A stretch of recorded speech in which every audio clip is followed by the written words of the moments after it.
সকালে উঠি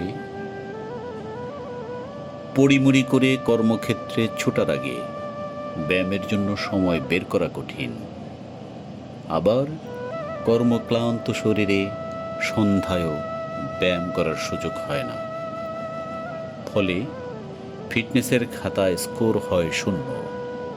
কিন্তু সূর্যি মামা জাগার আগেই গাত্রোত্থান করার অভ্যাস হয়ে গেলে এ সময় ব্যায়ামের জন্য আলাদা করে সময় বের করা সহজ। আর ভোরের বাতাসে বাইরে ইয়োগা করা বা হাঁটার মজাই আলাদা। সেই প্রাচীনকাল থেকেই সূর্যোদয়ের আগেই ঘুম থেকে ওঠা একটি স্বাস্থ্যকর অভ্যাস বলে বিবেচিত হয়ে আসছে। প্রতিটি ধর্মেই এর তাগিদ রয়েছে। এ সময়ের প্রার্থনা, ধ্যান বা উপাসনা দেয় আলাদা রকমের মানসিক প্রশান্তি। আমরা যেখানে সকালে ব্যায়াম করি, এ সময় এখানকার খোলা আকাশে দেখা যায় এক অন্যরকম দ্যুতি। সুবহে সাদিক বা ব্রহ্ম মুহূর্তের পর প্রকৃতিও যেন প্রশান্ত থাকে এ সময় ইয়োগা মাঠের চারপাশে।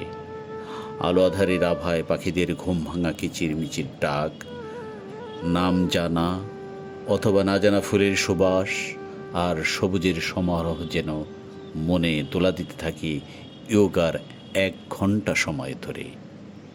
এ সময়ে বসুন্ধরার বাতাসেও কি যেন মোহময় আবহ ভেসে বেড়ায়। বারান্দা বা বাড়ির বাইরে এসে দাঁড়ালে ঠান্ডা সমীরণ পঞ্চেন্দ্রিয় দিয়ে আকণ্ঠ পান করে নেওয়া যায়। কিন্তু গবেষণা বলে শুধু এই ভালো লাগার অনুভূতিই নয়, সূর্যোদয়ের আগে ঘুম থেকে উঠলে মিলবে নানা উপকার। সুস্বাস্থ্য ও ডায়েট রক্ষার জন্য ভোরে ওঠা ভালো। ভোরে উঠলে কর্মশক্তি মেলে বেশি বেশি। সুস্থ ও সুন্দর ত্বকের জন্য ভোরে ওঠা প্রয়োজন। ব্যায়ামের জন্য বেশি ও পর্যাপ্ত সময়ও পাওয়া যায়। আমাদের সাথে যোগাযোগ করুন। বসুন্ধরা আবাসিক এলাকা, block I, Afroza Begum road. Phone নম্বরে যোগাযোগ করতে পারেন 01716 850 590 এই নাম্বারে।